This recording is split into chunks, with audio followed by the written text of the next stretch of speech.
Well, good afternoon, everyone, and thank you, everyone, for joining us here today. I would like to acknowledge that we're gathered here on Treaty 6 territory and homeland of the Métis people. We appreciate your time and interest as the Premier shares highlights from his recent trade mission to China with the Prime Minister and the important outcome of that mission for Saskatchewan canola producers and also pulse producers. We will also hear from some of the industry representatives about the impact of this announcement. In August, industry representatives joined Premier in this very building to discuss the impact of China's tariffs on Canadian canola. Some of you are in this room today. That time was spent understanding how Saskatchewan could best respond by gathering information from the industry, listening closely, and working together on a path forward.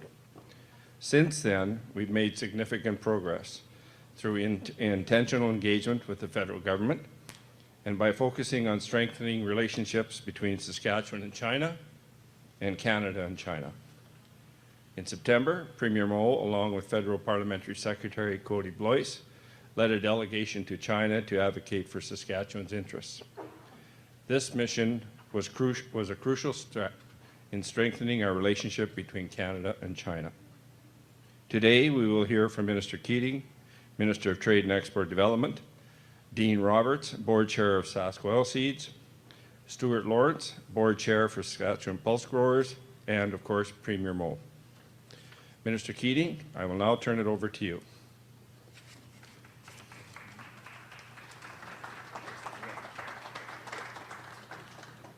Well, thank you. Good afternoon, everyone. Thank you, Minister Merritt, Premier Moe, Minister Merritt, industry leaders, and special guests. It really is a pleasure to be here today on behalf of the Ministry of Trade and Export Development and certainly the Government of Saskatchewan, especially as we mark a major milestone in the trade relationship between Canada and China. Our government has been hard at work navigating geopolitical challenges from our largest trading partners, fortunately for the last several months. And all of you in this room really are no stranger to the impacts that China tariffs have had on our canola, on our field pea industry, and so many other sectors of agriculture. And I want to thank all of you for standing alongside us and sharing your concerns when it really mattered the most. Premier Scott Moe's foresight and leadership saw him travel to China twice in the last few months. His mission in September was the first time that a Canadian Premier had conducted a trade mission in China in over 6 years.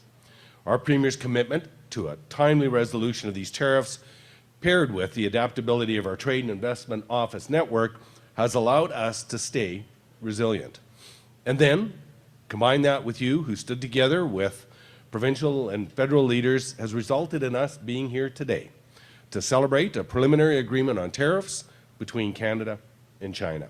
Your Premier has worked very hard over the last number of months to get where we are today. And we're going to continue to engage with Canada and China to ensure that we build on the preliminary agreement for lasting and broader access in the ag sector. So just yesterday, China opened up its borders to Canadian beef, and that focus on agriculture has been our priority in the last 18 months. So this is going to include a lot more work with China to increase market access for other sectors like canola oil and pork, and certainly to ensure that we have long-term access for all Canadian products. But this work is far from over. But today, we are very proud of the progress that has been made. And Saskatchewan people and communities have always been known for their grit and their resilience when times get tough. And this is just really one more example of why we're known for that reputation. So with that, thank you to our Premier and to you, our producers and industry partners, as we look for even more trade success to come. Thank you.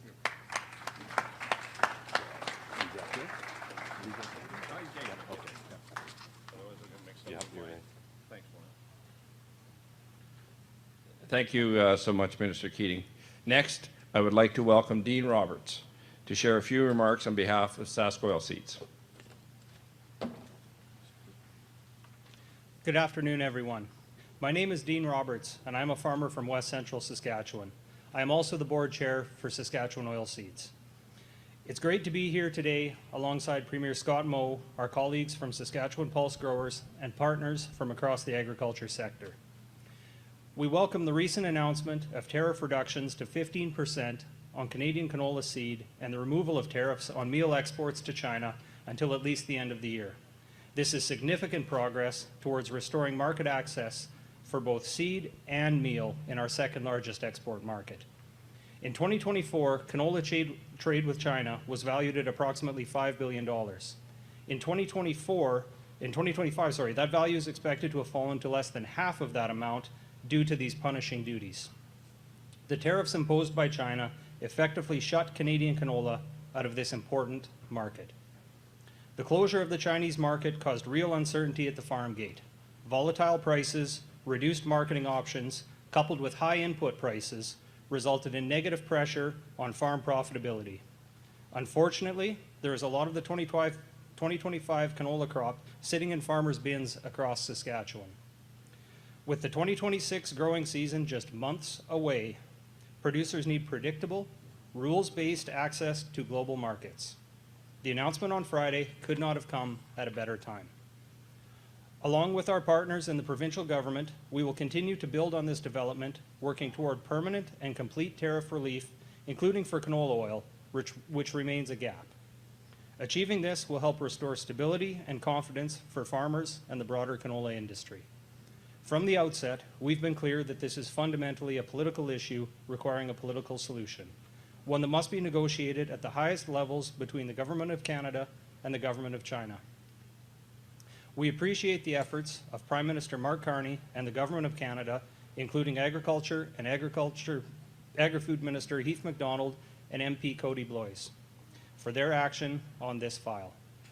I would also like to take a moment to provide a heartfelt thank you to the Premier of Saskatchewan for his leadership and advocacy on the file. Without Premier Moe as our champion, we might still be waiting for action.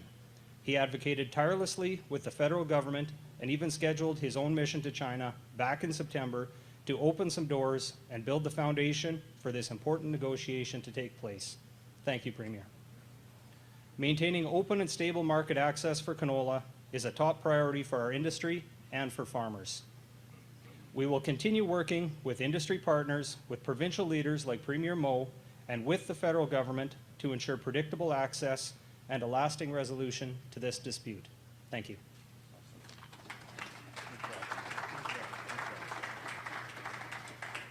Thank you, Dean. I'll now ask Stuart Lawrence as our next speaker on behalf of the Saskatchewan Pulse Growers.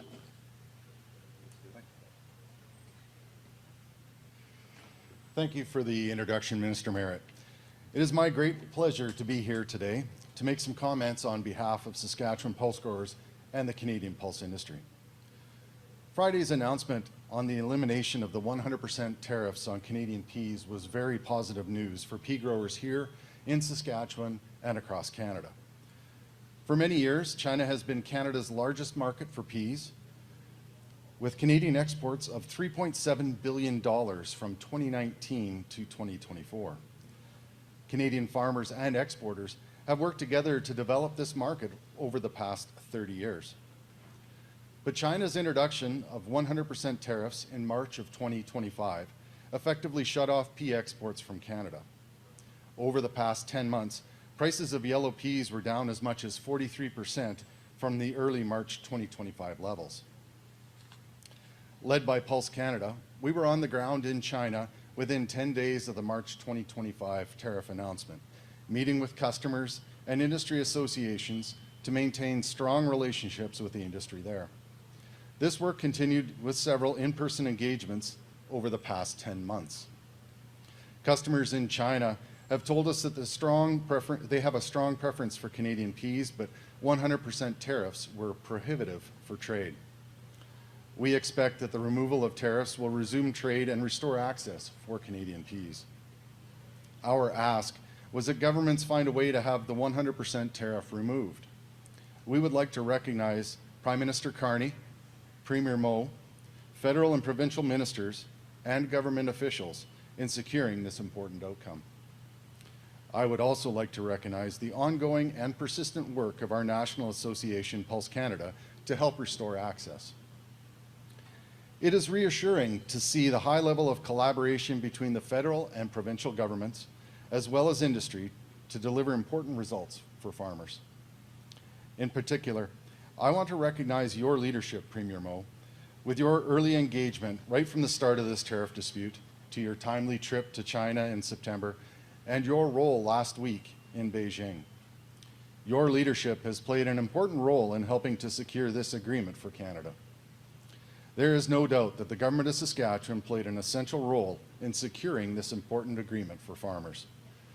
We look forward to working closely with governments to ensure access to this important market continues beyond 2026.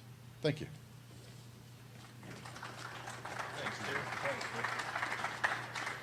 Thank you so much, Stu. Next, I would like to invite Premier Moe to provide an overview of what was accomplished on the follow-up minister's mission last week alongside with Prime Minister Carney. Premier Moe.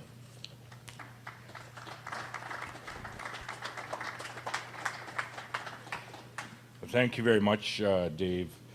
And President, I see you're off to your first month of work here at our beloved university as well. And you know, I can't help but be reminded as I attended this very college here 30 years ago. We had our 30-year anniversary while we were in Beijing, actually, meeting with the Chinese government on these canola and pulse tariffs, as well as beef and pork. And it very much is about, you know, some of those industries started with researchers at this very institute. And I think of Al Slinkard and so many others that, you know, the pulse industry really wouldn't exist without some of the research and the work that happened right here, not in this building, but some of it did eventually happen in this building, but certainly research that happened at the University of Saskatchewan. I'm my communications team's worst nightmare because I have a few notes that I made when we were in the meeting in Beijing. I have a few notes I made this morning, and I was handed a few other notes on the way in here, and I'll maybe just mix them together. Give us a little overview of, you know, what's happened over the last number of months and ultimately culminated in the announcement that was made this past week, and maybe what that means to the ag industry, and more broadly what it means to the Canadian economy and where we go from here with our trade relationship. And it's important to focus on the trade relationship with a country like China, but also other significant markets around the world as well. And one of the largest markets is just simply to the south of us. But this engagement that Saskatchewan has led, yes, September 2019 was a pivotal point in the relationship and the conversation around canola and pulse tariffs with the country of China, between the country of China and Canada. And that's really where the tone changed. But that face-to-face engagement had been happening for years prior to that. Case in point, their Ministry of Commerce, their Minister of Commerce, Minister Wong, who used to be the governor of the province of Heilongjiang in China. We had visited him in 2019 as a Saskatchewan delegation, where he had hosted us for a state supper and engaged with him with a air drill that was being built. It was an 8-foot air drill that was being built here in Saskatoon and was being sold in that particular province to some community farms. Sorry, that was in India, but we were in the Heilongjiang province. The air drill story is from India. I'm in the wrong country. But we'd engaged with him. He went on to become the Minister of Commerce within the national government in China. That's what 3 hours sleep does to you. I'm getting my countries mixed up. And he very much remembered that evening that we had that particular supper so many years ago.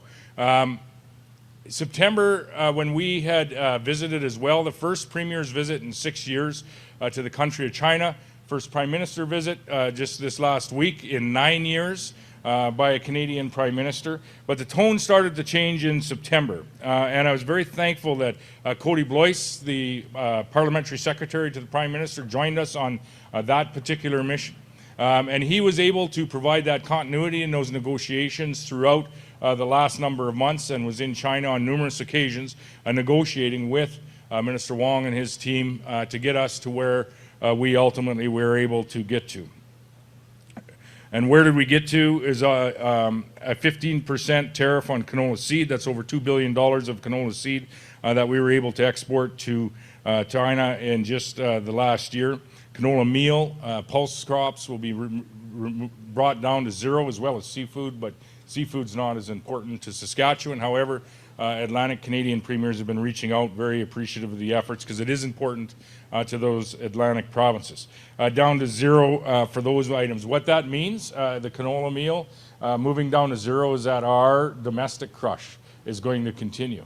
They have the outlet for the canola meal, and they'll continue to crush oil. The obvious missing element in our in the decision that China had made is on canola oil. However, canola oil will move to many other markets around the world, and meal was the important piece for us to get in order to have that domestic crush capacity keep up, so that we can keep the volumes up, so that we can actually start to move some of the product that we have here in Canada. This is, make no mistake, this is a positive agreement for not only the Saskatchewan agriculture industry. It's really positive for the Saskatchewan agriculture industry, as we produce about 55% of the canola production in this nation, and a higher portion of the pulse crops in this nation. So it's very, very significant to our Saskatchewan farmers, to all of our exporters, to the processing industry here in the province. But it's also important to the Canadian agriculture industry, and I would say equally important to the Canadian economy. This is an industry, canola alone employs over 200,000 people across Canada, and is a $44 billion industry. This is a very, very significant decision that was made by the country of China. And I would just echo some of the comments earlier. Thanks, yes, to our federal ag minister, Heath MacDonald was there. Tim Hodgson was there, the energy and resource minister, and I'll get to that maybe just in my closing comments. Melanie Jolie was there, Anita Anand was there. As well as Cody Blois was there, who, as I said, has really been the continuity for these negotiations throughout. That's a significant delegation, and I had made on my notes that particular day in Beijing. That's a significant delegation, and that isn't lost on markets where we are selling our wares, so to speak, or where we are marketing our products. When you show your face in markets like that, they most certainly are going to take note of that. So that was a credit to the federal government, and you haven't heard me saying that a lot in the last decade, but I will say it here today. And a credit to Prime Minister Carney for engaging earnestly at all levels of the Chinese government, and it certainly has paid off for our ag industry and our Canadian economy. A couple of points I want to make here, and I'll make these in the national media later today. This essentially gets us back to, people will say, what does this mean to the Canada's trade relationship with China? From an agricultural perspective, this gets us back to where we were a year ago. No more, no less, really. We had slight tariffs on some of our ag products a year ago. We have slight tariffs on some of our ag products here today. What this is going to allow us to do is to get back to flowing our canola and pulse stocks to China, as well as many other countries around the world. Some folks will say from time to time that we are too dependent on whether it be the American market or the Chinese market when it comes to selling our agricultural goods. That may be true. However, they are the largest markets in the world, and in the case of China, it's a premium market. They pay more, and we worked hard to get into that market to diversify some of our agricultural products away from our areas, not just the United States of America, but from other areas in the world. And as everyone knows in this industry, and in particular if you attend classes in this building, you'll be fully aware that the production values in our farms has gone up significantly since I attended in this building 30 years ago. And so we have more to sell.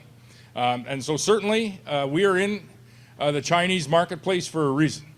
It's one of the largest markets in the world, and they pay more. It's a premium market, and we're going to continue to make efforts to access that market. However, there are additional opportunities for us as we look ahead in the renewable and the biofuel space for canola specifically. So what this does is brings us back to the trade relationship that we had last year and have had for the last number of years in China. Where are the opportunities in this particular agreement? And I would point you to some of the memorandums. I think there were 6 of them that were signed that day as well. And some of the discussion that we had with respect to graduate students and the opportunities for research in China, as well as Chinese students here. But the opportunities as we look ahead are in energy, most certainly in energy. And that is a positive, again, not only for the Saskatchewan economy, but it certainly is a very much provides us with an opportunity to have a very positive impact on the Canadian economy.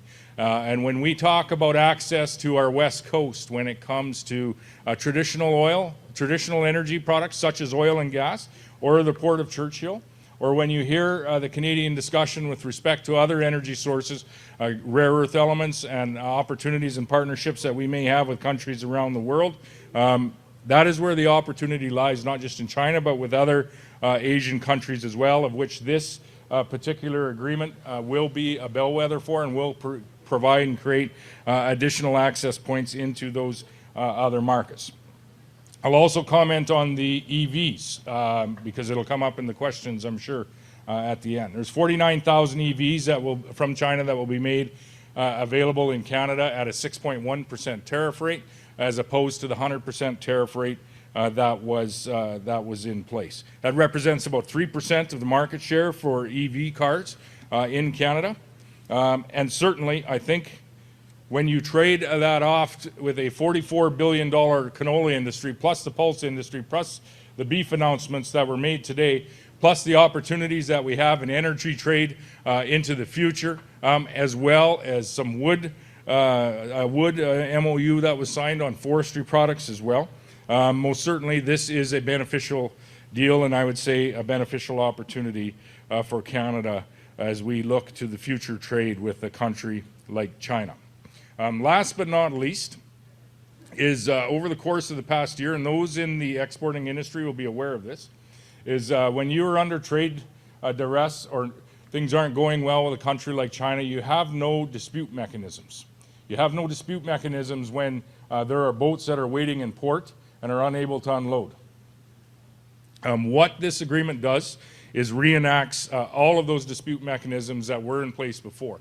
And now when Canadian businesses have a challenge, a trade challenge, have some product that isn't available or is having some troubles in the regulatory space in China, all of those dispute mechanisms are back in place. And so the broader agreement with the removal of the tariffs on canola and pulses is huge for the Saskatchewan economy, the ag economy, more broadly, the economy across Canada. The additional announcement through the discussions that continued after the time that we were there, resulting in the removal of tariffs on beef, is also positive for the Saskatchewan ag economy, the Canadian ag economy, and more broadly our economy. The dispute mechanisms that are back in place are imperative for us to do business, not only in China, but in the entirety of the Asian region moving forward as well. And so I would say that this agreement with China is one of the strongest agreements that I have seen in my elected time. And I would say in the time that I have spent in China over the course of the last decade, that the tone of the conversation has certainly changed. It's certainly changed to not only return us to a place where we are able to access China, the largest market, and in many cases a premium market for our agricultural products, but also looking to expand some of that trade into some of the other products that we have available here as well. And I think that kind of blends together the three batches of notes that I have here. And didn't really follow any of them. So with that, I'll turn it back over to you, Dave. I would just close with this, saying a thank you to all of the organizations involved, whether it be the university here that's intricately involved in these international relations, whether it be SARM and organizations associated with SARM, but certainly the producer groups, the export groups that are directly impacted by what's occurred here over the course of the past year. And Saskatchewan, unfortunately, because often ag products are somewhat of the target because we do so much business around the world. This province exports to over 160 countries around the world. I think there's 190 total, so we have 30 left. But say thank you to you, and through you to all of your members across the province. We do have experience in this. However, what we experienced this past year was certainly a larger tariff than we've seen in the past, and the breadth on the number of products that it was being charged to was much more severe than anything that we have seen in the past. And we're able to find a resolution, and I would say a resolution more quickly than we were able to in the past. And I would just close with a note of appreciation again for Prime Minister Carney. Not only in these discussions here, but with making an effort that has been not made in at least a decade in this nation to raise Canada's credibility in the international sphere. And for a province that does business with 160 countries around the world, for a province that is among, if not the top exporter per capita of every province and every state in North America, that international credibility of our nation and our province is absolutely imperative for us to operate in these premium markets, markets like China. So thank you to the federal government, and again, it's going to catch the media off guard, but I mean it. This is an important engagement, and they're making important efforts that matter to the industries that are creating wealth and jobs in this province. Thank you to our associations and the exporters, and thank you to everyone here today.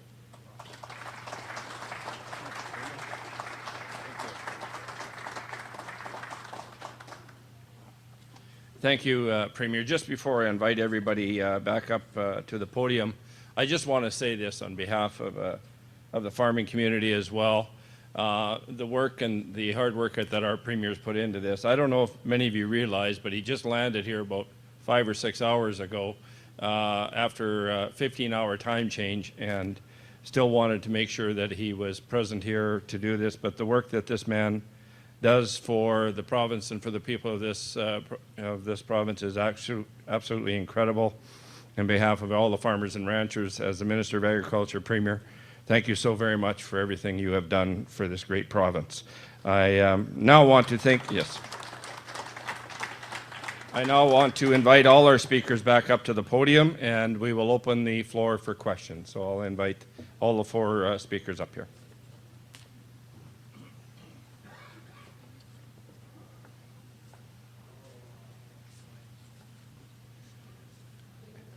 And who do you want to talk to first? Premier? Okay. Please direct your question of who you like to answer. I'll give you the mic here, Premier.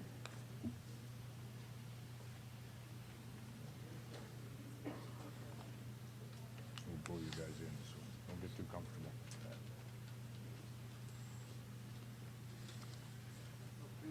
Yell 'em out, I can hear. I think I can. Oh. What assurance do farmers and exporters have that there's a long-term plan for after this? Well, the seed tariffs, and I'm just going off memory here, the seed tariffs that were down to 9 and 6, so a total of 15%, which is in the realm of where we were before, maybe slightly higher. Those are on, I would think indefinitely. The agreement itself, I believe, is a 3 or 5 year agreement. And the canola meal, as well as the pulses, are to 0 tariff until at least the end of the year. All of it will begin on March the 1st. But listen, there are no assurances in this world. In particular, when you look at what has been happening in the trade space over the course of the past year. We have our largest trading partner and one of the largest traders on earth, the United States of America, that is resetting their trade relationship not only with Canada, but with many other countries around the world all at the same time. And so the time of multilateral trade agreements between multiple countries on multiple products being negotiated over the course of years, and then all of those countries signing on to this multilateral agreed upon trade relationship on so many sectors, I don't know if that time is available to us in the foreseeable future. What you will see are much smaller agreements and arrangements between countries in specific sectors. And that is why that international engagement is so important. That is why Saskatchewan has been in each and all of these international markets of importance with our trade offices. These 2 ministers, among many others, and associations, and I think in fairness, the associations are becoming even more active in the last number of months than maybe they were 10 years ago. But they certainly have been at the forefront of pushing our presence from a provincial perspective and from a Canadian perspective into these markets that mean so much to our industries, and ultimately at the end of the day are creating jobs, creating employment, and creating wealth for Saskatchewan and Canadian families. And so it is I think that engagement between associations, multiple levels of government, exporters, and others, that presence in those foreign markets that are of particular importance to us, market-based importance, economic importance, trade-related importance. I think our presence and our engagement in those markets is going to be more important in the months ahead than it has ever been in the months behind us. And so I, again, just thank the folks here with the various associations that we have. And more broadly, thank and have an ask for the associations, not just in the ag industry, but the energy industry and other industries that are creating jobs and wealth in this province and across the nation, is we need to be in those markets. And we need to be standing shoulder to shoulder with our various governments, creating and fostering those trade relations. It is going to be even more important, as I said, in the years ahead than it has been in the years gone by. And we had the canola and I believe the Pulse Canada folks in Beijing when we were there. I talked to both of them.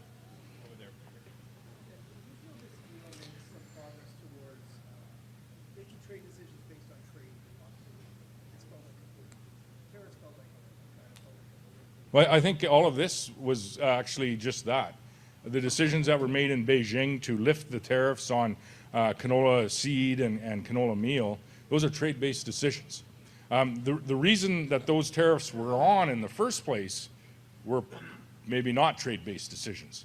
I mean, Canada had put on a 100% tariff on EVs, which is not WTO compliant, and then it was responded politically by the government of China with a 100% tariff on, or 85% tariff on seed, as well as the 76% on meal and pulses and those sorts of things. And so I think when these tariffs went on, it was likely more political than what happened in the past week when they were removed.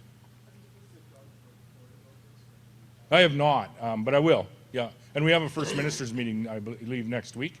I don't think I'm announcing anything, if that hasn't been announced yet. I haven't been very connected. But we'll be out meeting in the next number of days. But I do talk to him regularly, and I will talk to him about this. And there is some opportunities in this, but it's going to take some discussion. There is some opportunities to move into some Canadian-built EVs in this space as well.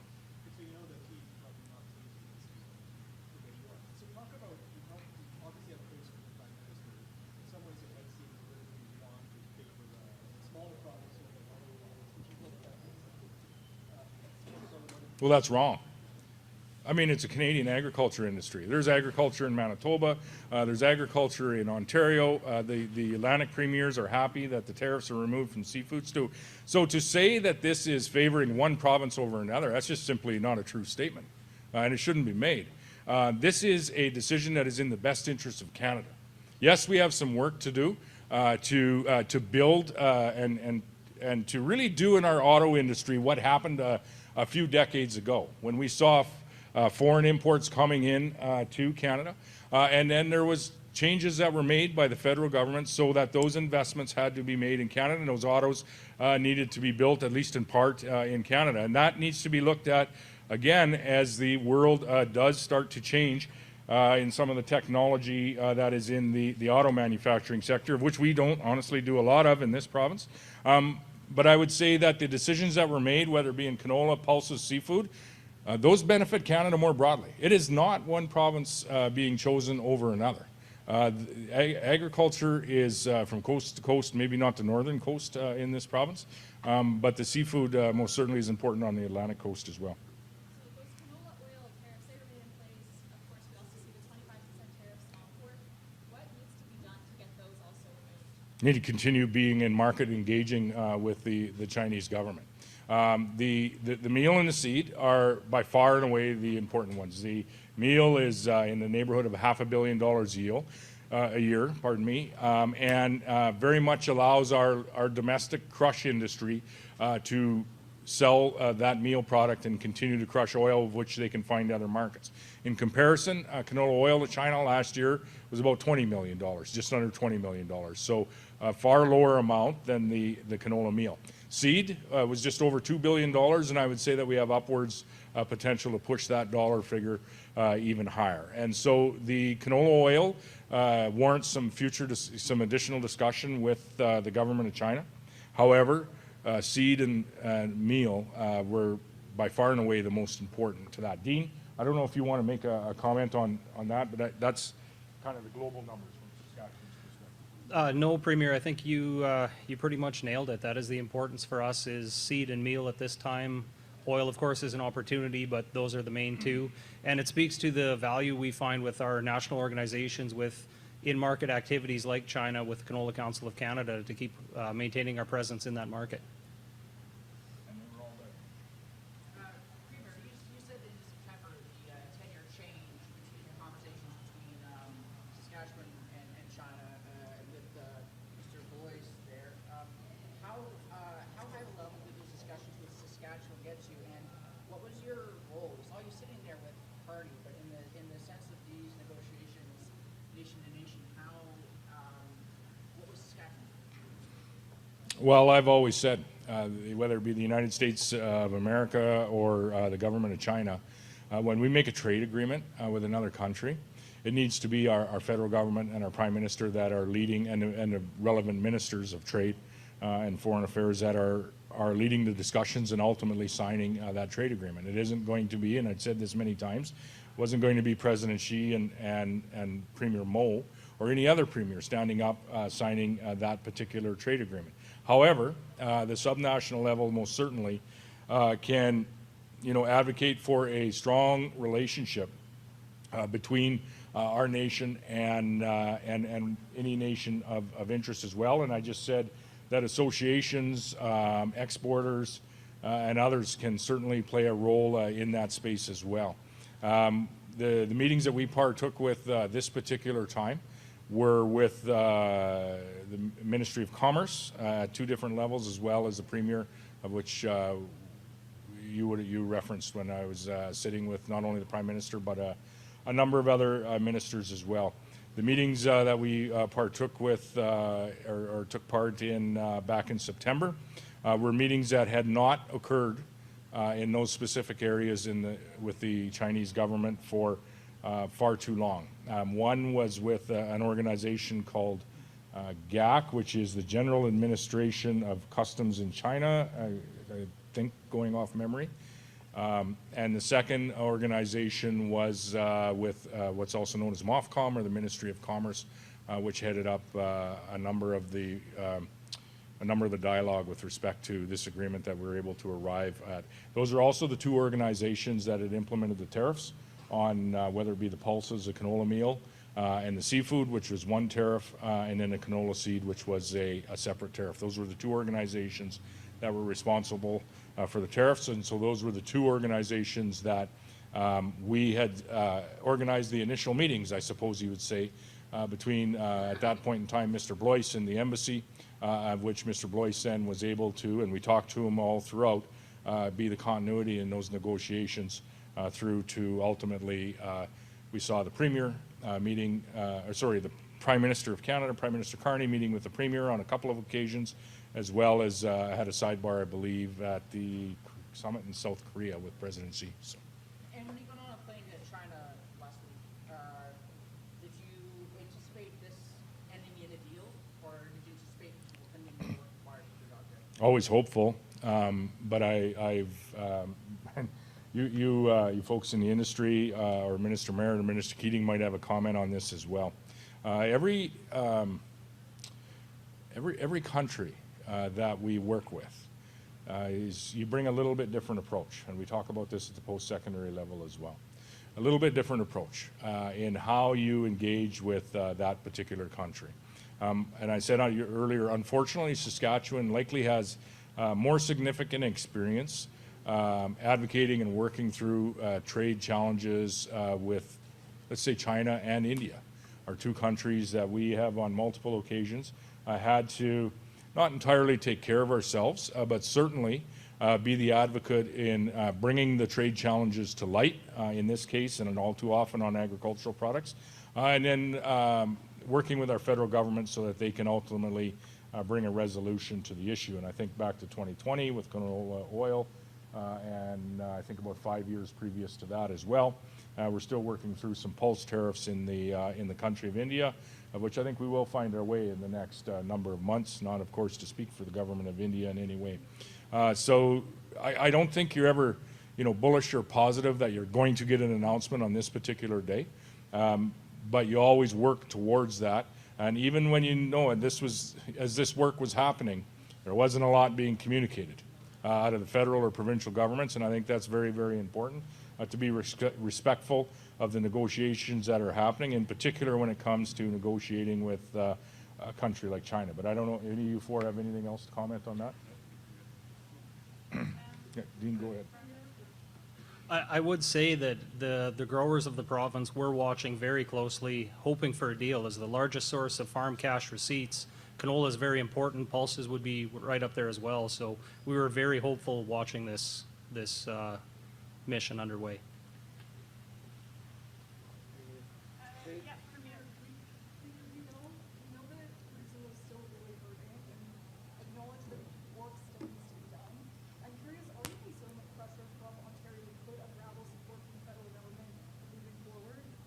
No, it's a good deal for Canada, the entirety of Canada. So no, I think this is a positive step forward from an economic perspective, from a market-based trade perspective, from an opportunity perspective on where that trade can go in dollars and jobs and opportunity moving forward. And I think with the proper conversations, I think there's a plan that we can work on when it comes to the EV industry and the auto industry as well. And I think the federal government has indicated that they're working on something in that space as we speak. So no, I think it's actually, in fairness, a model that can be built on how, as I said earlier, saying it's good to see, and I'm proud that Prime Minister Carney is raising Canada's credibility in that international sphere.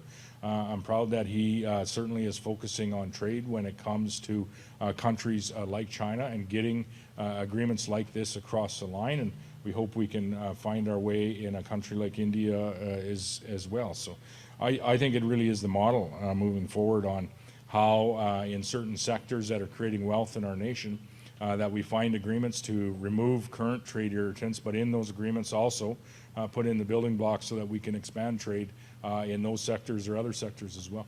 And that's exactly what this does. Yes, there are. Why did we end up with a 15% tariff on canola seed when canola meal and peas were zero? Was that something the Chinese insisted on to have a tariff, or how did those talks go and how did we end up with 15%? Yeah, I'm trying to remember. There's two tariffs that are involved in that, and I don't know if one of you, Dean or Stu, can speak to this. I believe one is 9 and one is 6 for a total of 15. And I believe previous to the EV decision to put 100% tariffs on EVs and then the responding canola seed tariff, and I'm speaking about seed first, I think that was maybe 9 and 5. I think it was 14% or right in that neighborhood. So it essentially gets us back close to where we are, and don't quote me on those numbers, but we can find them and provide them to you. On so that was the one tariff that was under the one administration in the government of China. The second set of tariffs came, I believe, if memory serves me, a few months later, and they were on canola meal, they were on canola oil, they were on pork, and they were on seafood. And that was a 76% tariff, if I'm correct. And that one has been removed right to 0%, which is where we were before as well, aside for pork, which we still have some work to do. So I would just say that essentially what this does, it was, that's where the negotiation landed, but this is essentially where we were previous to Canada putting those 100% EV tariffs in and the response from the government of China. Yes, there are other difficulties for Canada on the international market. For example, European Union doesn't accept most of genetically modified products. Also, other countries, some other countries doesn't have transformation facilities, so it does limit the capacity to transform canola on a larger scale.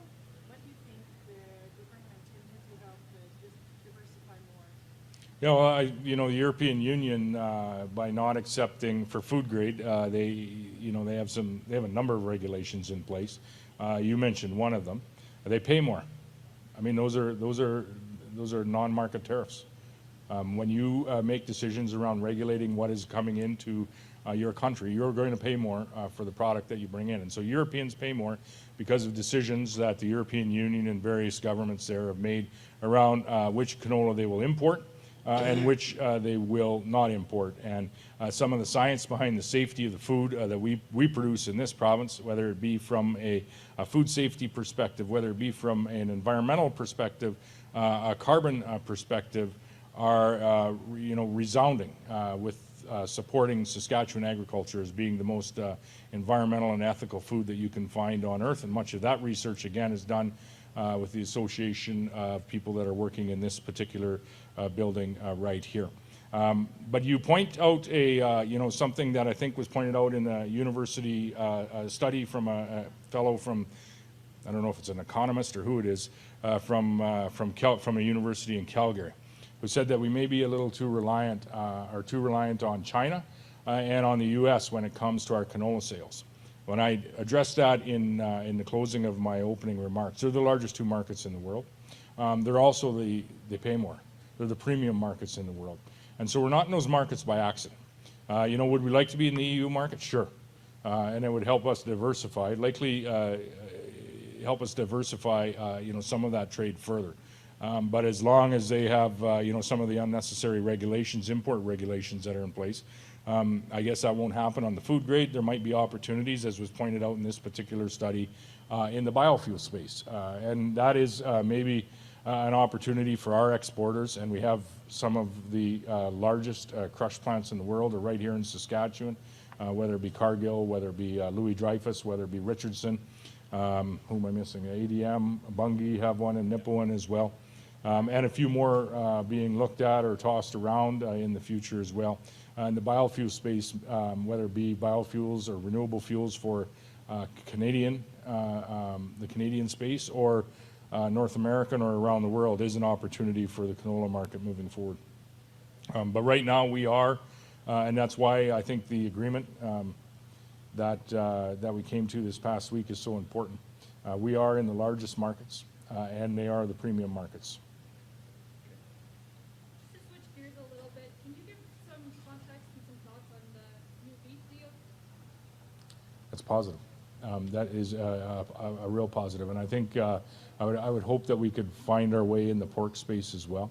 There's been a lot of effort made not only in China but in other countries around pork and beef, and I think of some of the fresh pork that's being exported as well. And so it is I think for those in the beef industry, maybe not quite, but fairly significant, because it wasn't flowing. As significant for a rancher as it is for a canola farmer that's happening here.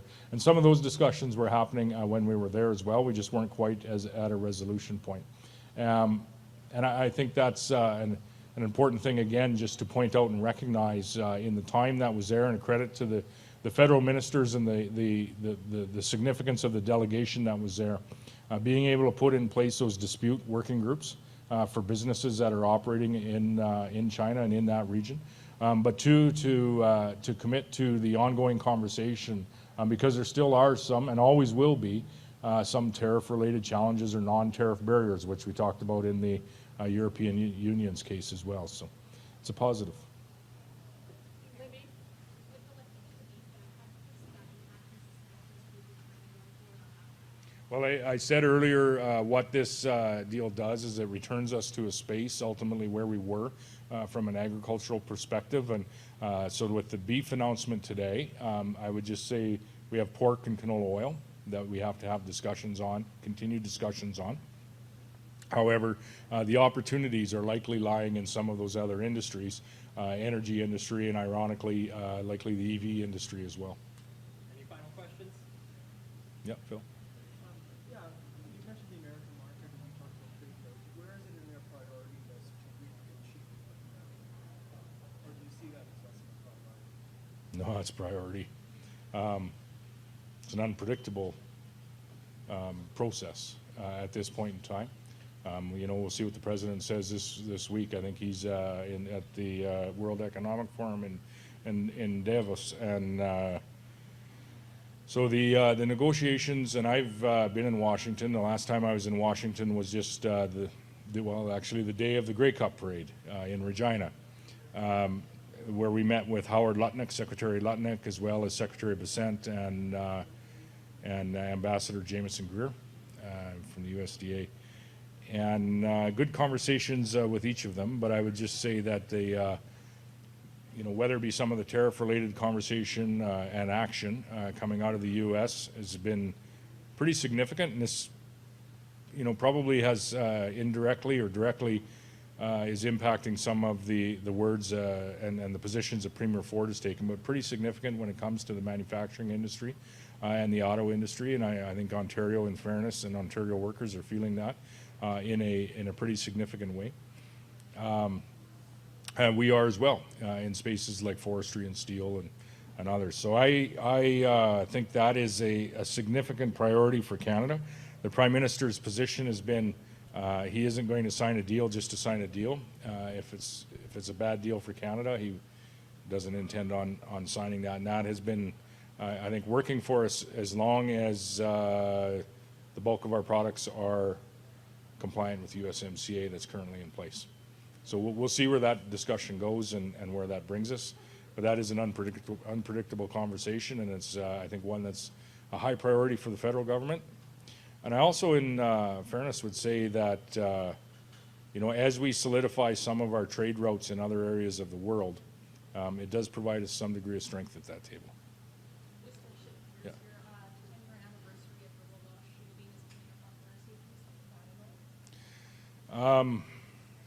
Yeah, I didn't realize that. That is, I was up there a number of times. I was advanced education minister at the time, and I had the opportunity to spend a number of days in the community of La Loche after the tragic loss of 4 individuals from that community, and had the opportunity to make some very close friends that I very much stay in touch with to this day. And so I would say to the families, first and foremost, of those that lost, whether it be family or friends, this is a time to remember. But I think it's also a time for the community as a whole in La Loche and maybe some other northern communities as well, is to look at some of the good that has come and how the community has really looked inward. And working closely, I know, with various ministries, including the Ministry of Advanced Education, and are you know, working hard to provide you know, more opportunities and a stronger community than maybe what was even there before. The Denny Teacher Education Program being provided, again, we're in the second tranche of that particular program that Minister Cheveldayoff continues to work on in the community. The University of Saskatchewan is offering various programming throughout the north as well. But it is a time to reflect on, you know, what was the tragic loss of 4 individuals, not just from La Loche, but from our province and 4 Canadians. But also a time for us to reflect on some of the positives that have come about from that conversation, and those 4 won't be forgotten. Premier Moe, we see that BHP saying their new line in Saskatoon is going to cost $1 billion more on top of the additional escalation of costs we've seen. What is the role of the province, or is there a role of the province to see more and more big projects escalate as they get? And we've seen our schools and hospitals escalate significantly in their construction costs. And Dave, you were a minister of those. I think the university, any construction costs that you're undergoing is seeing too much, I think, at times, in fairness, escalation in costs. So this is, you know, a part of that. I think BHP has indicated, and you should ask them, about the operating environment in Saskatchewan versus other places of the world, and I think they'll be pretty bold in their statements that Saskatchewan provides a good environment for potash mine investment and mining investment more generally. It'll be $1 billion additional that will be invested here in the province of Saskatchewan over the next year, and I did take note, and I talked with BHP yesterday, I believe, with respect to this announcement, that they held steady and actually doubled down on their comments with respect to coming to market sooner rather than later, and I think they're coming to market about actually where they had originally intended to. Again, this is the largest investment BHP, the largest mining company in the world, has ever made, and it's the largest investment that's ever been made in this province as well, between phases 1 and phase 2. And I think would be, more broadly across the mining sector, we can be very proud of the investment that's being made here in the province today. When you compare it with all of the investments being made across North America in the mining space, are likely in no way, on a per capita basis for sure, but no way really even comparable to what's happening in this province. So we're very, very strong in this space, and it's something I think we as Saskatchewan residents can be very proud of, as we are providing that opportunity for mining products that we're going to use in our food and energy security today and tomorrow. Thanks, everyone. Thanks, Premier. Do you guys stay for a photo?